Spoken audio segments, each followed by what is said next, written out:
థియేటర్లలో పర్సెంటేజ్ విధానం సహా సినీ పరిశ్రమలో నెలకొన్న సమస్యల పరిష్కారానికి తెలుగు ఫిలిం ఛాంబర్ అంతర్గత కమిటీని నియమించింది. గత నెల 30న విశాఖలో జరిగిన ఎగ్జిక్యూటివ్ కమిటీ సమావేశంలో ప్రత్యేక కమిటీ ఏర్పాటు చేయాలని తీర్మానించిన ఫిలిం ఛాంబర్ ఈ మేరకు 30 మంది సభ్యులతో కూడిన అంతర్గత కమిటీని ఏర్పాటు చేస్తూ నిర్ణయం తీసుకుంది. కమిటీకి తెలుగు ఫిలిం ఛాంబర్ అధ్యక్షుడు భరత్ భూషణ్ చైర్మన్గా, సెక్రటరీ దామోదర్ ప్రసాద్ కన్వీనర్గా వ్యవహరించనున్నారు.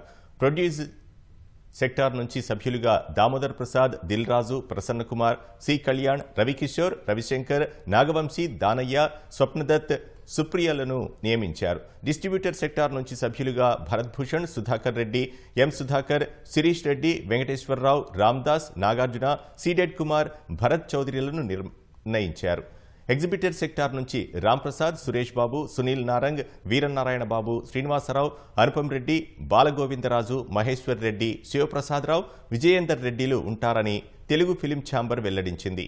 ఈ అంతర్గత కమిటీ పరిశ్రమలో నెలకొన్న సమస్యలపై అధ్యయనం చేసి ఆగస్టులోగా తమ నివేదికను ఫిలిం ఛాంబర్కు అందించనుంది.